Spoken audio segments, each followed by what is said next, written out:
빛의 원. 마릴린 브라운 자매. 여러 해 전 1989년 5월호 리아호나에 실린 한 귀한 선교사의 간증. 성찬식에서 나눈 간증을 다른 자매님이 기고함. 저는 선교사로 나가기를 원치 않았습니다. 교회에 가지 않고 며칠씩 산에 가서 지내는 것이 좋았습니다.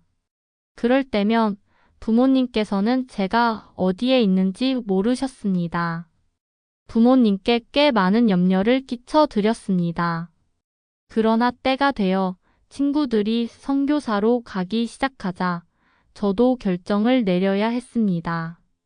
제 인생에서 가장 힘든 일이었습니다.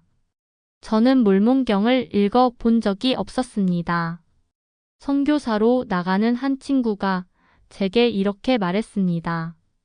물론 너도 선교사로 나가야 해. 하지만 아무도 너에게 강요하지는 않아. 한번 시도는 해봐. mormon경을 읽고 그래도 가고 싶지 않으면 안 나가도 돼. 적어도 넌 시도는 해본 거니까. 그 시도의 결과가 어떻게 되었는지 여러분은 잘 아십니다. 하지만 어떻게 그런 일이 제게 일어났는지 말씀드리고 싶습니다. 그때 저는 그래 좋다. 한 2주가량 개를 데리고 사막 같은 곳에 가서 mormon경을 읽어보겠다고 생각했습니다. 한 친구가 저와 개를 큰 도로에서 100km쯤 떨어진 한적한 사막으로 데려다 주었습니다. 그는 약간의 음식과 생존 장비만 남겨두고는 떠나가 버렸습니다. 저는 그 친구에게 약 2주 후에 같은 장소에 와서 데려가 달라고 했습니다. 저는 이틀 만에 그 책을 다 읽었습니다. 그 책이 진실하다는 것을 알았습니다. 선교사로 나가고 싶었습니다. 저는 하나님께서는 인간을 염려하셔서 우리를 인도하기 위해 그 책을 마련해 주셨다는 것을 온 세상 사람들에게 알리고 싶었습니다. 저는 준비가 된 것입니다. 그러나 저는 큰 길로부터 100km나 떨어진 곳에 있었으며 친구가 저를 데리러 오려면 아직 이틀이나 더 있어야 했습니다. 바위에 걸터 앉아 생각에 잠겼습니다. 어떻게 해야 하나? 더 이상 그곳에 있어야 할 이유가 없었습니다. 그래서 저는 걸어가기로 결심했습니다. 가야 할 방향은 알고 있었습니다. 도로에서 얼마나 멀리 떨어져 있는지도 알고 있었습니다. 그 결정이 무모하다는 것을 알았지만 대부분의 식량과 야영 장비를 남겨둔 채 떠난다면 한 이틀쯤 후에는 큰 도로에 다다를 수 있을 것이라고 생각했습니다. 그래서 아침에 출발을 했습니다. 재킷에 사과 몇 개와 칼 그리고 성냥만 넣고는 그곳을 떠났습니다. 빠른 걸음으로 정오 무렵에는 30km 정도를 걸어왔습니다. 그런데 비가 내리기 시작했습니다. 그것은 보통 비가 아니었습니다. 너무나도 심하게 퍼부어 방향을 알려주는 표지판조차 볼 수 없었습니다.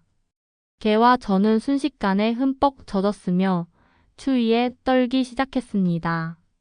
두려운 느낌에 사로잡혀 코트를 꼭 여미었습니다. 어떻게 해야 하나? 저는 저체온증에 대해 여러 번 들어 알고 있었습니다.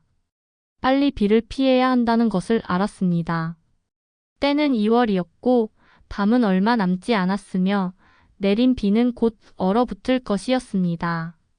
몸을 말려야 했지만 야영 장비가 있는 것까지 돌아가기에는 너무 멀었습니다. 다행히도 바위 틈 사이에 은신할 만한 곳을 발견했습니다. 그 안으로 기어 들어갔습니다. 겨우 제 몸 하나 들어갈 수 있을 정도였습니다. 개는 젖은 채 추위에 떨며 밖에서 꼬리를 흔들고 있었습니다. 그곳에서 폭풍이 지나가기를 바라며 여러 시간을 보냈습니다. 그러나 그곳에 오래 머물면 위험하다는 것이 분명해졌습니다. 제가 하나님과 진정으로 대화한 것은 그때가 처음이었다고 생각합니다. 전에는 한 번도 해본 적이 없는 대화였습니다. 내린 비가 얼어붙기 전에 개와 제가 몸을 말리지 못하거나 음식물을 얻지 못하고 불을 피우지 못하면 큰 위험에 처하게 될 것이라고 말씀드렸습니다. 저는 잠시 기도를 멈추고 조용히 귀 기울여 들어보았습니다. 그때 저는 주님께서 비를 멈추게 하실 것이라고 믿었습니다. 그러나 비는 여전히 억수같이 퍼부었습니다. 그때처럼 간절히 기도를 해본 적이 없었습니다. 그때 갑자기 이런 생각이 떠올랐습니다. 그곳을 빠져나와 걸어간다면 주님께서 기적을 베풀어 주시리라는 생각이 들었습니다. 그 바위 틈에서 빠져나온 순간에 평화로운 느낌이 들었습니다. 저는 개와 함께 빗속을 100여 미터쯤 걸었습니다. 구두, 옷, 성냥 모든 것이 다 젖어 있었고 비는 여전히 억수같이 퍼부었습니다. 마음속으로 주님께서 힘을 주실 것을 기도하며 걸을 때 제 머리 위에 부드러운 빛이 있음을 보았습니다. 그리고 곧 비가 멈추었습니다. 잠시 멈추어 서서 주변을 둘러보았습니다. 비는 제가 걷고 있었던 곳에만 그쳐 있었습니다. 저를 중심으로 한 커다란 원 밖에는 아직도 억수같이 비가 쏟아져 내렸습니다. 믿을 수가 없었습니다. 제 머리 위에 있던 빛은 제 주위로 부드럽게 내려왔습니다. 저는 따뜻함을 느꼈고 곧 몸이 마르는 것을 느꼈습니다. 결국 광야를 벗어나 큰 길에 다다를 수 있었습니다. 이 간증이 전해지는 동안 예배당은 조용했다. 교회에 있는 것이 아니라 비를 맞으며 푸른 언덕 위에 있는 선교사와 함께 있는 것 같았다. 어린 로버트도 그랬다. 나의 숨소리가 들리고 나의 심장이 뛰는 것을 느낄 수 있었다.